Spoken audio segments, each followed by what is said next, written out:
سلااو ڕێز هاوڕێیان ئێمە لەسەر ئەو ڕۆشنوێی هاتێتە ئارا و ئەو هەموو شکست و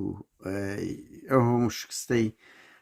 کە ڕوبەڕووی ئەو قوارەی هەرێم دەبێتەوە لەو وارە لەگەر یەکێک لەو کەسانەی کە شارەزایە و لە لیژنەی نەوتدا بووە لە پەرلەمانی عێراق قسە و باز لەگەر برای بەڕێز کاک غالب محەممەد دەکەین لەو بارە لەسەر ئەو ڕووداوانەی ئێستاکە کا غالب ئەو کاتت باش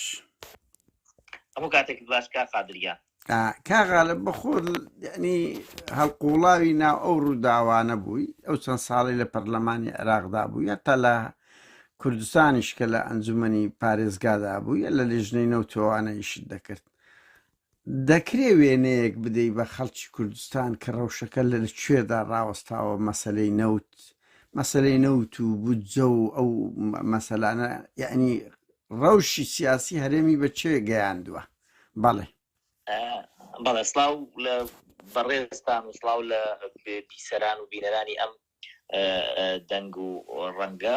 طبعا ئەوەی کە لای من گرنگە بەڕاستیە سەرەتایەک بڵێین لەسەر مەسەلەی نەوت و قۆناغەکانی هەرێمی کوردستان طبعا هەرێمی کوردستان بە سێ قۆناغ تێپەڕیوە قۆناغی 91 بۆ 2003 کە بەدەستی ئەم دوو بنە ماڵەوە بۆ هەرێمی کوردستان کە نەتوانێت موچەی خەڵک بدەین جاری وا هەبوو موچەی مامۆسای تەنەکەیەکی ڕۆن بۆ دانەوێت دوای ئەوە لە 2003ەوە بۆ مانگی 2014 کە بوجە لە عێراقەوە هاتۆ هیچ کێشەیەکمان نەبووە ئەوش ئەو بە کە کاتی لە هەموو کات ینی موچەخۆران لە کاتی خۆیان موچەیان وەرگرتووە بێ کێشە و پارەی خەدەمات هاتووە پارەی خزمەتگوزاری هاتووە یعنی هەر بۆ زانیاری زیاتر لە 89 میلیارد دلار لە عێراقەوە هاتوتە ناو هەرێمی کوردستانەوە دینارێک لە هەرێمی کوردستان دەچۆتە ناو عێراقەوە و ئەمە هاتوون بەشێکیان کا غالب لە ماوەی چەند ساڵ دەبوو لە 89 لە ماوەی لە 2003 بۆ 2014 19 میلیارد دلار هاتوتە ناو هەرێمی کوردستانەوە پێچەوانە هەرێمی کوردستان 1 دیناری نەداوە بە حکوومەتی عێراقی بەڵێ ئەمە بەشێکی کراوەتە خزمەتگوزاری کە بەشێکی خۆی زۆری بۆ کۆمپانیەکانی خۆیان بۆ بەشەکەی تریشی دراوە بە بەشتی تر و مۆزمە بۆ نمونە دراوە بە بووچەوانە هیچ مشکلێکی نەبووە دوایەوەی ئەما کە دەستیان دەرکرد بە دەرهێنانی نەوت طبعا دەرهێنانی نەوت ئوستا دەگەت دراسی بکەین لە 2002 دەستکراوە بە دەرهێنانی نەوت لە 2007ەوە دەست یعنی ئیشان کردۆ لە نەوت بەڵام لە 2007 دەستیان کرد بە دەرهێنانی نەوت بە ڕەسمی نەوتیان فرۆشتووە تقریبا ئەگەر دیرا وردی بکەینەوە لە 2007ەوە هەتا 2022 زیاتر لە 1 میلیارد و 450 میلیۆن بەرمیل نەوتیان فرۆشت هەرێمی کوردستان بەڵام بەرامبەر بە ئەوە ئێمە جگە لەوەی کە 37 میلیارد دلار قەرزار بوو 2 ساڵ و نیوەک نەمانتوانێت موچەی فەرمانبەران بدەین بە شێوەیەکی کامل و زیاتر لە 18 ڕبع موچە لای حکوومەتی هەرێمە هیچی تر نەکراوە ئەمەش ئەوە ئەگەیەنێت کە حکوومەتی هەرێمی کوردستان نەیتوانیوە نەوت بخاتە خزمەتی هاوڵاتیانی هەرێمی کوردستانەوە بەڵکو خستوێتی خزمەتی کۆمپانیەکانی خۆیانەوە لەبەر ئەوە باش ئاسایی لە دیدار ئەو شتانە شتێدا خۆشە بەڵێ کاکەوە هەموو بمبورە طبعا ئەمەش ئەوە ئەگەیەنێ زۆرتر کۆمپانیەکانی خۆیان دەوڵەمەند بوون و زیاتر هاوڵاتیانی هەرێمی کوردستان فەقیر لە زۆربەی موازنەکان ئوستاد حکوومەتی عێراق کە تەعاملی کردووە لەگەڵ حکوومەتی هەرێمی کوردستانەکە کە هاتوون ئیتیفاقیان کردووە 5 مانگ حکوومەتی هەرێم نەوتی تەسلیم کردووە لە هەموو ساڵەکان ئەو 5 مانگیش 2015 بووە باشە لەو 5 مانگە 350,000 بەرمیل نەوتی تەسلیم کردووە کە 200 هی کەرکووک بۆ 150,000 هی خۆی بووە بەڵام دوای ئەوە هیچ کاتێک نەوتی تەسلیم نەکردووە ئەمەش بۆ ئەوە ئەگەڕێتەوە ئەم پێی وا بووە ینی خۆ نەک پێی وا بوو خۆ ڕاستەقینەکە وایە ئەو داهاتەی کە لە نەو دەستی ئەکەوێ بەدزی و ئەوانە زۆر کەمترە لەو داهاتەی کە لە ئینۆ بۆی بێ لە عێراقەوە یعنی بە پێچەوانەوە ئەو داهاتی لە عێراقەوە دێ زۆرە بەڵام ناتوانێت زۆر دزی لێ بکە بەڵام ئەو داهاتی کە لە نەو دەستی ئەکەوێ ئەتوانێت زۆری بدسێت لە 2022 ئەمە قسەی من یە قسەی ئەو کۆمپانیانەی کە وردبینی داهاتی نەوتەکەن لە هەرێمی کوردستان کە حکومەتی هەرێم خۆی هێناوێت ئەڵە 13 ملیار دۆلار داهاتی نەوت بووە. بەڵام کە وردی ئەەکەیتەوە دەبینین کە زیاتر لە 5 ملیاری کەوتۆتە دەست هاوڵاتیانی هەرێمی کوردستان. باقی چۆتە خزمەتی کۆمپانیاکانەوە، یعنی تقریبا 8 ملیاری چۆتە خزمەتی کۆمپانیاکان. ئەم 8 ملیار کاک غالب توخوای قەوس لە ماوەی چەند ساڵدا 13 ملیار دۆلار هات؟ لە ماوەی 1 ساڵە لە داهات 1 ساڵ 13 ملیار دۆلار هاتووە؟ بەڵێ لە ماوەی 1 ساڵە لە 2022 زیاتر لە 13 ملیار دۆلار هاتۆتە داهاتی هەرێمی کوردستان بووە. لەم 13 ملیارە 5 ملیاری چۆتە ناو داهاتی حکوومەتی هەرێم، 8 ملیاری چۆتە دەرەوەی حکوومەتی هەرێم. 8 ملیارەکە چی لێ هاتۆ ئوستان؟ ئەم 8 ملیارە 22 لە سەتی بۆ کۆمپانیاکانی سکیوریتی و نەقڵ و ئەوانە بۆ لە ناو خۆ، کە ئەم کۆمپانیانە هەردوو کۆمپانیاکە یعنی ئەو کۆمپانیانە کە ئیشەکەن لەو بابەتە لە سلێمانیا نزیکە هی ئیدارەی گشتی یەکێتیە وە لە هەولێر و دووەکیشە بەشێکی هی نێچیروان بەرزانیە، بەشێکی هی مەسرور بەرزانیە بێ جیاوازی. یعنی بۆ نمونە ئێمە دەیان کۆمپانیامانەیە، کۆمپانیای ساوس کوردستانمانەیە، کۆمپانیای کورد ئۆیلمانەیە، کۆمپانیای سن ئۆیلمانەیە، کۆمپانیای سڵاحەدینمانەیە، کۆمپانیای ئەمانە هەمووی کۆمپانیای سەرگروپمانەیە، هەموو ئەم کۆمپانیا نزیکن لە نزیکن خاوەنداریەتەکەیان بەڵکو گەڕێتەوە بۆ پارتی و یەکێتی. ئەمە 22 لە سەتی داهاتی نەوت. بەشێکی تری لە داهاتی نەوت چۆ بەناوی نەقڵی نەوتەوە کە ئەمە 6 دۆلاری فقط بۆ کارگروپە، 6 دۆلاری بەرمیل لە هەموو بەرمیلێکی نەوت 6 دۆلار ئەبات کارگروپ. ئەمە جگە لەوەی کارگروپ خۆی 30 لە سەتی دەرهێنانی نەوتی دەرهێنراو لەلایەن کۆمپانیای کارگروپەوەیە لە حەقلی خۆرمەڵە. کەواتە کارگروپ ئەگەر دراسی بکەی زیاتر لە ملیارە دۆلاری دەستکەوتۆ لە داهاتی نەوت، بەڵام پارێزگای سلێمانی بە هەموو هاوڵاتیەکە ملیارە دۆلاری دەست نەکەوتووە. ئینجا بابینە سەر کۆمپانیایەکی تر هەیە پێوترە کۆمپانیای بۆتاشی تورکی. ئەم کۆمپانیا بەرپرسە لە فرۆشتنی نەوت، بەرپرسە لە نەقڵی نەوت، بەرپرسە لە عەمبارکردنی نەوت، بەرپرسە لە گواستنەوەی نەوت. بەهۆی ئەمانەوە زیاتر لە 90 دۆلار ئەبات. بەڵێ زیاتر لە 90 دۆلار ئەبات بەو ناوەوە. یعنی کورت و مختصری داهاتێکی زۆری نەوت هەیە، بەڵام کە دێنە سەر حیسابات و ئەوانە سەرێکین پارەیەکی زۆر کەمەوە بەشی موچە ناکات. ئەنجا لەگەڵ ئەوەشدا ئەگەر دراسەیەکی ئێستا بەم قسەی کە ئێستا ئەڵێن ئێمە نەوت دەرهێن ناهێنین، ڕاست ناکە. ئێستا نەوت دەرهێنن بۆ نمونە خۆرمەڵە حتا 1000 بەرمیل لەو دەرهێنێ، حەسیرە ڕۆژانە 11000 بەرمیل لەو دەرهێنێ، تاوکێ ئەوەکانی ئەو حەقلەکانتر هەمویان بە نەوت بەرهەم دێنن. ئەو نەوتە چی لێکەن؟ دێن ئەیفرۆشن بە پاڵاوگەکانی خۆیان. ئێمە 3 پاڵاوگەمان هەیە، پاڵاوگەی کەڵکمان هەیە، پاڵاوگەی لانازمان هەیە، پاڵاوگەی بازیانمان هەیە. پاڵاوگەی بازیان هی قەیوانە 40000 بەرمیل تەسفیەکە. پاڵاوگەی لانازهی مەنسوور بارزانیە، کوڕەکەی مەنسوور بارزانی نازەم ناوی چیە، ئەو زیاتر لە 100,000 بەرمیل تەسفیەکە. پاڵاوگەی کەڵک هی کۆمپانیای کارگروپە زیاتر لە 240,000 بەرمیل تەسفیە. ئەگەر کۆیان بکەینەوە ڕۆژانە زیاتر لە 240,000 بەرمیل نەوت ئێستا ئەفرۆشرێت بەو کۆمپانیانە. یعنی کەواتە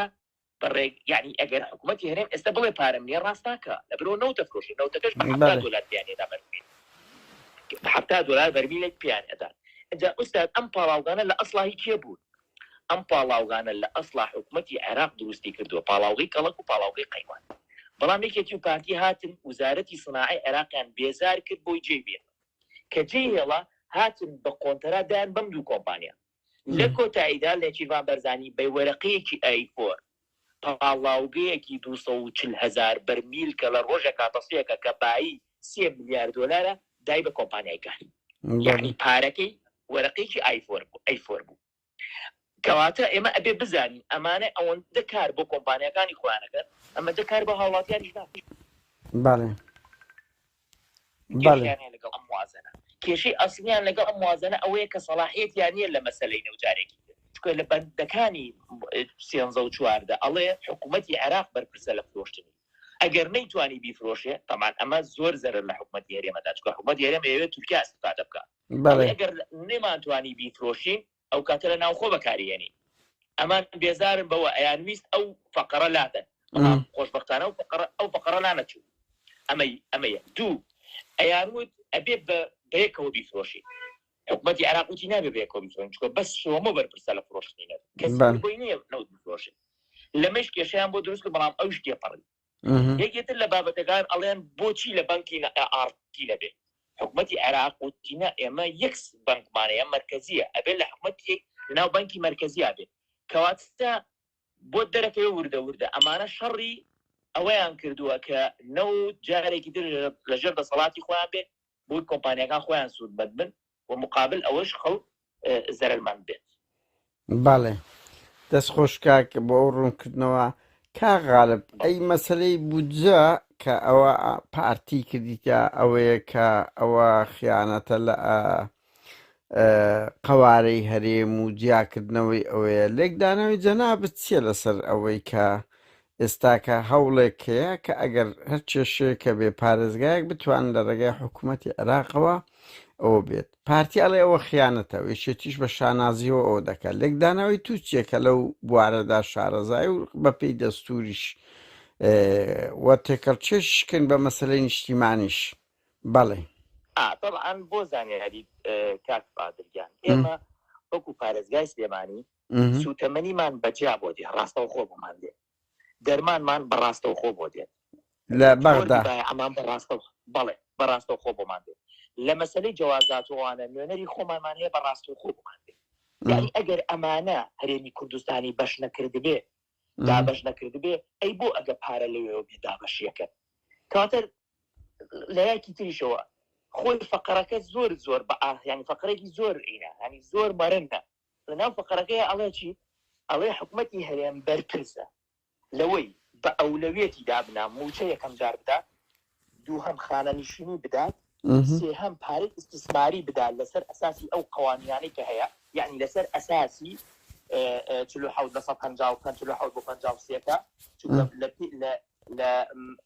لە وزارەتی تەخطیطی عێراقی ئێمە ئاواین سلێمانی 47 بۆ 53 هەولێر بدووەکە ئەڵێ ئەگەر هاتوو ئەمەی بەدادپەروەری نەکرد یعنی کێشەی دروست کرد بۆ موچە و کێشەی دروست کرد بۆ خانەنشین و کێشەی دروست کرد ئەوە سەرۆک وەزیرانی عێراق ئەتوانێت قەرارەکە لای ئەوە ئەتوانێت کە هەموو ڕێگەیەک بگرێتە بەر بە تەمویلکردنەوە پارتی کێشەی لەگەڵ ئەو تەمویلایە هەبوو پارتی کێشەی لەگەڵ ئەو وشەی تەمویلە هەبوو ئەو نەیەویست تەمویل بکرێتە لای عێراق ئەوێت تەمویل بکرێتە لای خۆی بۆ کارتی سیاسی بەکاری بێنێ بۆ مختصری بۆ کڕینی مەکتەب سیاسیەکان و مەکتەب سیاسی حزبەکانی دەرەوەی پارتی بۆ ئەوەی چۆن ئێستا هەمویان بە یەک دەنگ ترسیان لێ نیشت یەکسەر وتیان ئەبێ دەسەڵات ئەبێ ئەم دەسەڵاتە بمێنێتەوە هەر ئەوانیش بوون دوو ڕۆژ پێشەوە ئەودەم دەسەڵاتە خراپە ئیتر کە خراپە بوو بمێنێتەوە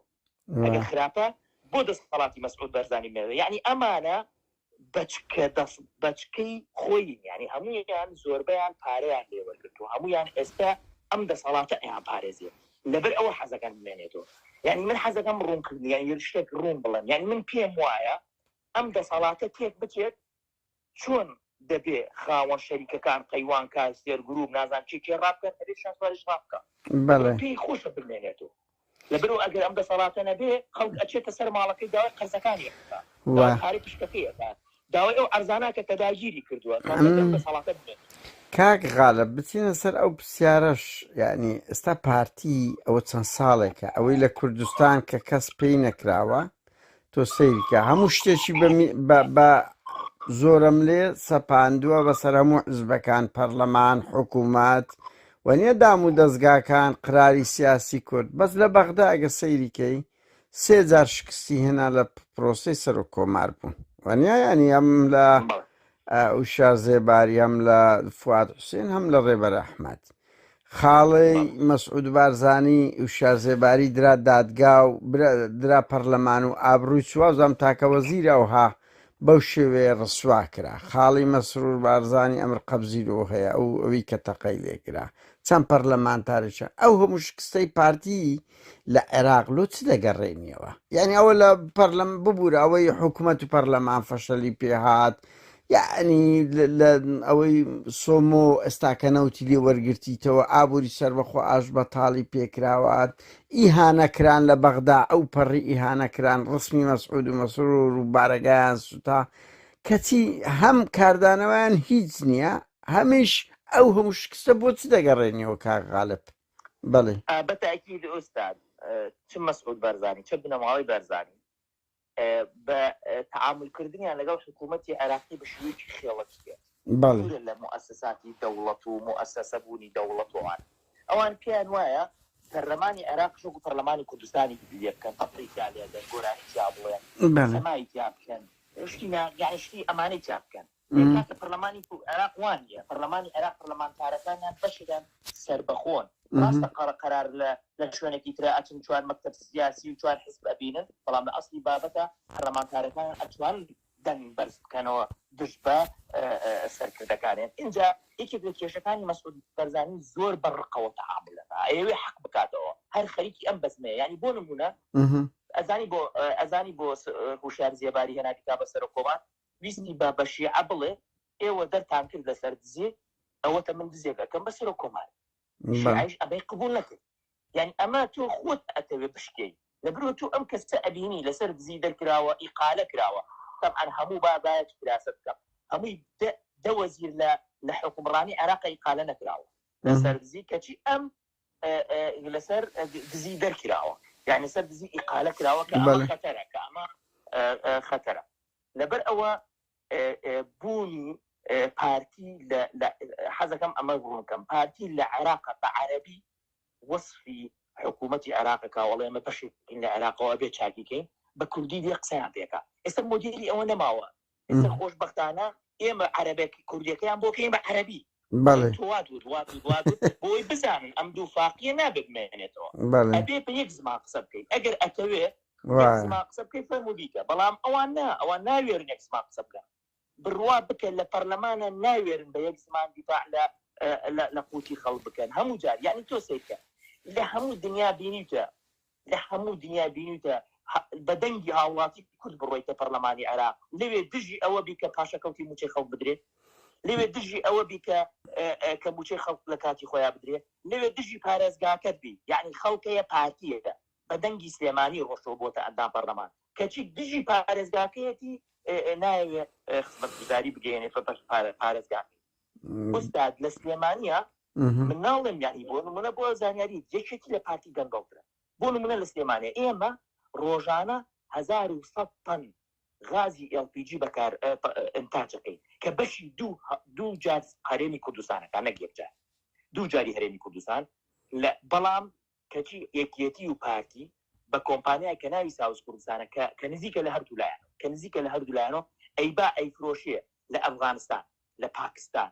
لە سووریا غاز دەوێ هەیە وای لێ هاتووێ مە لە سلێمانی غازمان دەست ناکەوێت مەجبورین ئەگەر کێشەی غازمانە بێت دەبەکەما ببین لە ئەفغانستان پڕودێ یعنی ئەم غەدرەی کە بەرامبەر بە هاو بەڵێ طبعا بۆ زانیاریت کاقادر لە سلێمانی یەک حەقل هەیە کە غاز بەرهەمێنێ نەکە سلێمانی هەرێمی کوردستان سێ جۆر غاز بەرهەمێنێ غازێکی پێوتری LPG غازی ماڵانە بەشی هەموو کوردستانەکە بەس هەموو هاوینێک هەموو زستانێک ئێمە کێشەی غازمانەیە لە هەموو هەرێمی کوردستان بە سلێمانیشەوە بۆ لەبەر ئەوە ئەم کۆمپانیا ناوی ساوز کوردستانە کە غازی هەرێمی کوردستان ئەبا لە ئەفغانستان و لە پاکستان تەنی $500 ئیستیفادا بکە کە ئەیفرۆشێت بەڵام لە سلێمانی و لە هەولێر و دهۆکۆوانە کێشەی غازمان بۆ دروستەکەن کەواتە ئەمە چ دەسەڵاتدارێکە کە بیەوێت حکومڕانی بکات بە شێوەیەکی باش ئەمان کە دەسەڵاتدارێکی خێڵەتی نەبێت یعنی هەموو جارێ سێکە پارتی بە محکەمەی ئیتیحادیە و محکەمەی بەعس کەچی دوێنێ ئەیانوتی وڵاتی لە محکەمەی ئیتیحادیە سکاڵا تۆمارەکەی ئەی بنیە بۆ کەسێک بچێت لە محکەمەی بەعسا شکاڵا تۆمار بکە یعنی ئەمانە هەمووی دووفاقی پارتیە دەبێت ئەوە بزانین پارتی هەرکوێ پێویستی بە ڕێگریزیە بێ بەکاریێنێ لە هەرکوێ پێویستی پێ نەبێ فڕێدا و هیچ کاتێک بەکارینە کاک غەالب پرسیارەشکە زۆر ئەو دەبێت پارتی بەردەوام خۆی وا وێنە دەکاتن کە ئەمنی قەومی یەکسانە بەلای پارتی لە کاتێکدا هەمومان دەبینین ئەوەندەی خەمی فامیلی ماڵی مەسعود بارزانیە مەسەلەی کورد لایەن بەس بەردەبازێکە پێی دەپەڕنەوەلۆ ئەو هەنگاوە ئێوە لە بەغدا بوون ئەو نمونانەتان هیچ لیان دیکە ڕۆژێک لە ڕۆژان خەمی قەوارەی هەرێمیان بی و خەمی مەسەلەن نیشتیمانیەکانیان بی لەسەروی خەمی حزبی فامیلیان هەر بەڕاستی ئێمە ئەبێەوە بزانین ینی ئایلەی بەرزانی کار بەس بۆ ئەوە کە چۆن خۆی بپارێزێ ینی خۆی هەیمەنەی خۆی بپارێزێ و هەوڵەدا بۆ ئەوەی کە چۆن هەتا بتوانێ هەموو ئەو شتانەی کە لە هەرێمی کوردستان هەیە بە حزب و بە حکوومەت و بە سامانی ژێرزەوی و بە سامانی سەرزەوی بۆ ئەوەی کە خۆی بەهێز بکە وەکو بنەماڵە و دەسەڵاتی هەرێمی کوردستان بە هەموو جونگەکانەوە لای بێت. طبعاً حەزەکەم نمونەیەکت دەمێ یەکێک لەو نمونانە ئەوەیە کە هەموو ئەو وەزعی هەرێمی کوردستان تێکچوو بوو لە دوای 16 ئۆکتۆبەر و هەموو ئەو عەرزانەیان تەسلیمی عێراق کردبوو یەک کێشەیان نەبوو کەچی کە حکوومەتی عێراقی نەوتی بڕی لە پاڵاوگەی کەڵک کە پاڵاوگەی کارە نێچیروان بەرزانانی و کاتە کە سەرۆگۆزیران بوو یەکسەر بەیاننامەیەکی دەرکرد وتی نابێ ئەم کارە بکرێتوانە ئەمەش ئەوە دەگەیەنێ کاتێک دەستە بن بۆ جومگەکان کە پەیوەستن بە خۆیانەوە بۆ نمە جومگەی مالیە جومگەی ئەمنیە جومگەکانی ترەکە پەیوەستە مباشرەتەن بە بنەماڵی بەرزانیوە یەکسەر دێنە سەرخەت بەڵام ئەوانی تر زۆر گرنگنێ لایەن من پێم وایە هەموو کورد ئەکاتە قوربانی ئەو منطقەی کە تایە ئەژێ پێوترێ سەر ڕەش وە لە ناو ئەو منطقەشە بارزان وە لە ناو بەرزانش بنەماڵی بەرزانی هیچ هەم یەک مقدەس نییە لایەن جگە لەو لە خۆیان و بنەماڵەکەیان نەبێت و حەزەکەم ئەوەش بڵێم یعنی کەسێک نمونەیەکت دەمێ عادەتەن تۆ ئەگەر بینایەک بڕوخێنی کرێکارێک مەجموعە کرێکارێکی بۆ ئەهێنی بۆ ڕوخاندنی بەڵام کاتێک بینایەک دروستکەی مەجموعەیە کرێکاری ترێنی بۆ دروستکردنی بینایە چکە کرێکاری ڕوخاندن جیاوازە لە کرێکاری دروستکردن و ئەمانە ئەم بنەماڵە و ئەمانەی دەسەڵاتداری هەرێمی کوردستان ئەمانە کرێکاری ڕوخاندن بوون کاتی خۆی بە هیچ شێوەیەک ناتوانن ببن بە کرێکاری دروستکردنی هەرێمی کوردستان. کاغالب تۆ ئەو بڕیارەی کاغالب ئەگەر ئەوە بینێچێتی ئەڵێ ئێمە سەرکەوتین پارتیش ئەڵێ خیانەتە هەڵسەنگانی کاغالب چییە وەکو ئایا ئەو حقوقەی کە دانراوە لە مەودە بدرێت بە محافەزەکان ئەگەر کێشەیەک هەبێتن بە سەرکەوتنی خەڵکی دادنێن بە سەرکەوتنی یەکێتی دادنەی یەکێتی سەرکەوتو نەبووە تەمام بۆ زانیاری هەر بۆی بزان یەکێتی زۆر سوور نەبوو لەسەر هیچ شتێک هەر بەوە دیارەکەم وتی من سوورم لەسەر پاشەکە پاشەکە لادراوە تا ئێستا داخل نەکراوە یعنی لەم بکاتی من و تۆ قساکەین تا ئێستا دەنگ لەسەر پاشەکە و نەدراوە کەواتە یەکێتی سوور نەبووە ئەوەی کە هەیە مجموعەی ئەندام پەرلەمانی گەنجی شیعەن دەبێ حساب بۆ قائیدەکان خۆیان ناکرد هاتوون بۆیان دەرکەوتووە کە لە سلێمانی غەدرەکێ لە فڵان شوێن دەغەدرەکەس یەکێتیش ڕازیە طبعا بۆ زانیاری حەز دەکەم شتێک بۆ جەنابەت ڕوونکەمەوە کاتی خۆی ئێمە ئەمەمان کرد بە نووسراوی ڕسمی داوامان کرد لە لیژنەی مالیە دەنگی لەسەر درا 6 کەس بووین 6 ئەندام پەرلەمانی کورد بووین کاک ئەحمەدی حاجی ڕەشید خستێ دەنگدانەوە ئێمە لە ناو لیژنەی مالیە بووین دەنگی هێنا بەڵام یەکێتی قوبات زوو هات بۆ بەغداد زەخی لە ئەندامەکەی خۆی کرد و تێبێ سەحەب بکەیت من ئێمە ویستمان موچەی هەرێمی کوردستان و ئەگەر هەرێمە سلێمانی بەڕاستەخۆ لە عێراق بدرێت بەڵام قوبات هات هەڵی وەشانەوە چکە ئەو کاتە قوبات متفق بوو لەگەڵ پارتی و لەگەڵ مەسرور و مەسعود وانەیە لەبەر ئەوە ئەمەی کە ئێستا هەیە یەک قانجازی بۆ خەڵکەیە ئەوش ئەوەیە ئیتر ئەگەر سلێمانی خزمەت گوزاری پێ نەگەشت ئەوە تاوانی یەکێتیە هیچ ڕەبتێکی بە کەسی ترەوە نیە ئەگەر بچینە سەر یەکێتی داوای خزمەت گوزاری و ئەمە وا لە پارتی ئەکا کە چیتری تر غەدر لە هاوڵاتەکان خۆشی لە هاوڵێ دۆک نەکە یعنی تۆ ئەگەر موچە لە کات خۆیان بدرێ ئەو نەیداتیان ئێمە ئەتوانین بچین بە هەرا بەسەر بڵێن بۆ نایدێتە هاوڵاتیان موچە لە کات خۆیان بۆ نادێ بە ئەمانە هەمووی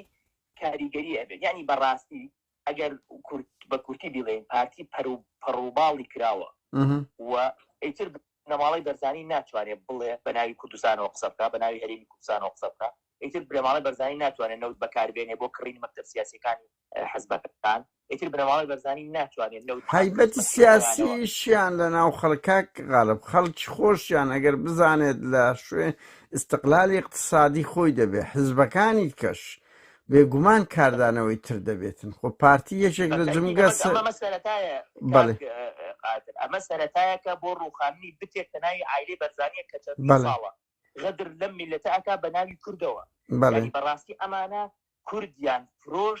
هەموو سەرۆت و سامانی کوردیان فرۆش بە ناوی کوردەوە یعنی ئێمە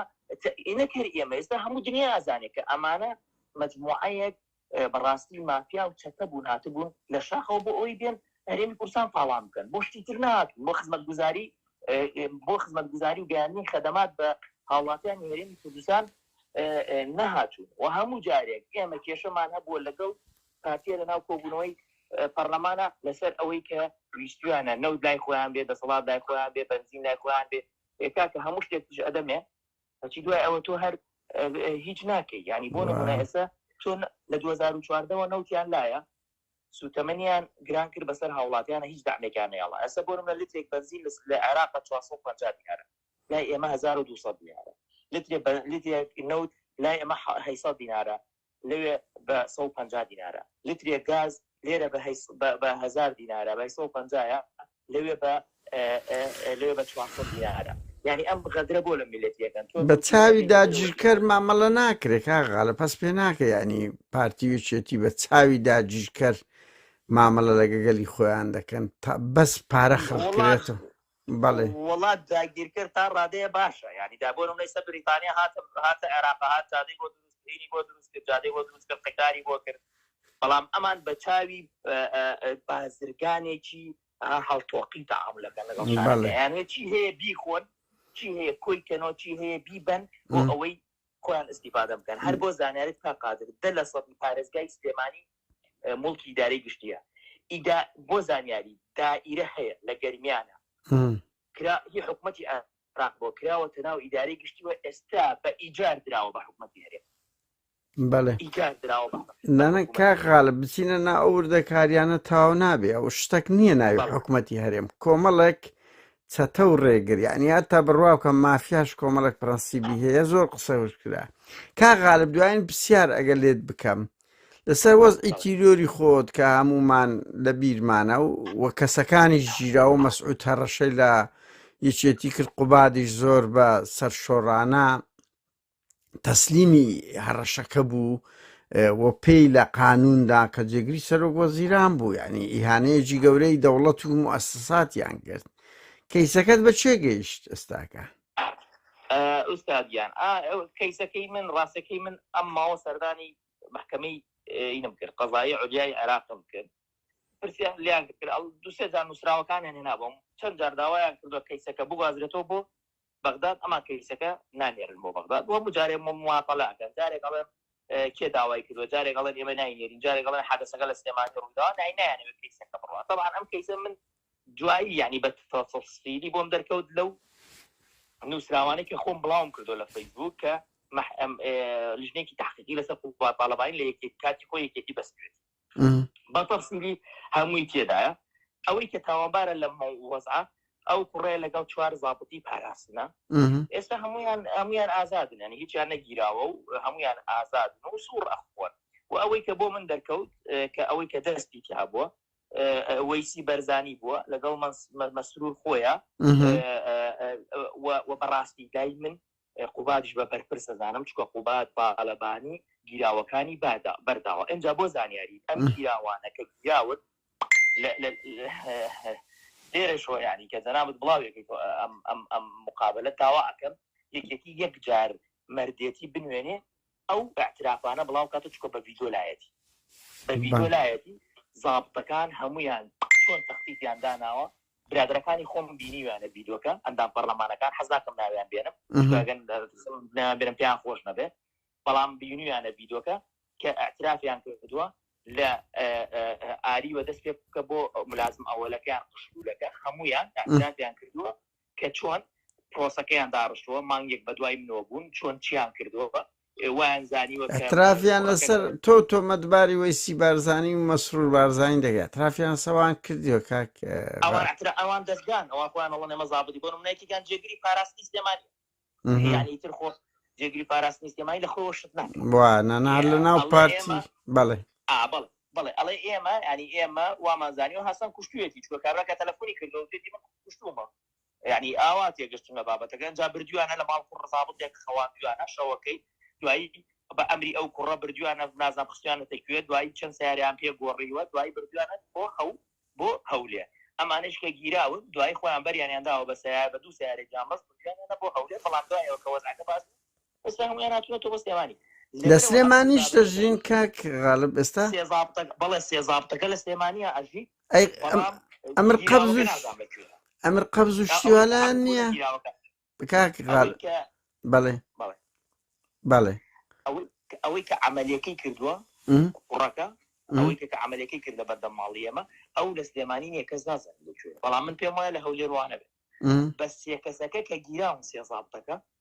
کە یەکیان جێگری پاراستن بۆ لە هەد لە سلێمانیە ئەم سێزابتەی سەر لە سلێمانی ئەترافیشیان کردووە بەڵێ ئەترافیان کردووە هیچ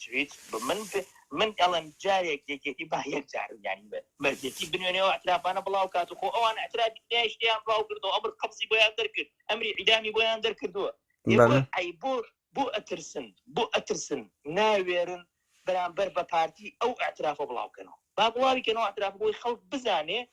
کە پارتی چەند بچووکە من نەکێشم بۆ ینی من نەچەکدارم هەبووە نە هەڵم کوتاوەتە سەریان نەکێش من کێشەی سیاسیمە بۆ لەگەڵیانە وەدیفاعم لە مافی خەڵک کردووە و لە کەی سینەوتوانە من قسەم کردووە هێ ناکرێتەوە بێ هەوڵی چیرۆرێک بدەیت بە کاملی مؤسسەیەکی گەورەی حکوومەت بەناو حکوومەتەوە بخەیتە خزمەتی چیرۆرکردنی کەسێک وەکو من کە من ئەندام پەرلەمانی عێراقم و نوێنەری خەڵک بووم و دیفاعم لە خەڵک کردووە ڕۆژێک لە ڕۆژان خۆم ینی نەچوومە دیفاع لە خەڵکی تکردم بەس دیفاعم لە هاوڵاتیانی خۆم کردووە سەربەرزیشم بێ ینی من تەبیعیە کاک قادر ئێمە من و جەنابت و خەڵکی تریش کە دەستمان داوە لەم ئیشە تأكيدين روجك دي أما بوجك يعني خو أما طبيعي بوتولا بلام راستيكي أما ناخوشه يعني تو كسكان احتراف يعني قريبة بريء دي بوشي بريء دي ومن بردوامم وبراستي وازدو كيسنا يعني وإستك أو تحقيقا كردوه بعربي وشو متلاقي هالبربسكي عراق داوم بين نسخيكم داوم بوتوبا هراتات من بوي بزاني بدن كغالب زور وكو اما بدن يشتي اوروبا بدن امريكا بدن ناوند رخراو مروف دوستيكان او كيسانا هم وكوناني گرم لو عندمين خو او روشي توش بنو بششي كاردانوي او ارهابا تی هەوڵە تیرۆر و ئەشکەنجەدان و زیندانی بادینان و ئەوانەشە کاردانەوەی کردی هەموو کۆمەلگای نێودەوڵەتی پشتی لە حکوومەتی هەرێم کردووە بەتەکە قەدر یەک شتێ بێ بیزانین ینی جەنابێت ئەو برادرانەی کە لە ئۆرمان هەموو ئەو شانی کە کراوە ئێستا ینی سە بۆ نمونە کە نەوت لە هەرێمی کوردستان وەرەگیرێتەوە بەشێکی جێگەی دەستخۆشیە بۆ ئێوە چونکە ئێوە واتان کردووە کە دەرەوەی هەرێمی کوردستان کە بڕواکە کە ئەم هەرێمە کاولە نابێنەوە لەبەردەستیابێ ئەم دەسەڵاتە کاولە لەبەر ئەوە تەئکیدم جێی دەستان دیارە بەو ئیشانەتان توانیکانەوە هەوڵی هەموو لایەکە کاک غالب سائیدن بە خۆشیان دەبینن ئەوانە پیاوی حکومڕانی نین کۆمەڵێک چەتەن بەربوونە ئەوە بووە کاک غالب من کاتم گرتی و دەزانم 1-2 دیداری تریشتە بوو زۆر سوپاست دەکەم سپاس بەو زانیاری و ڕوونکردنەوەانە لە گەرما و گەرم هاتیە سەخەت و وەڵام بەو پرسیارانە و ڕوونکردنەوەدا زۆر سپاس کاک غالب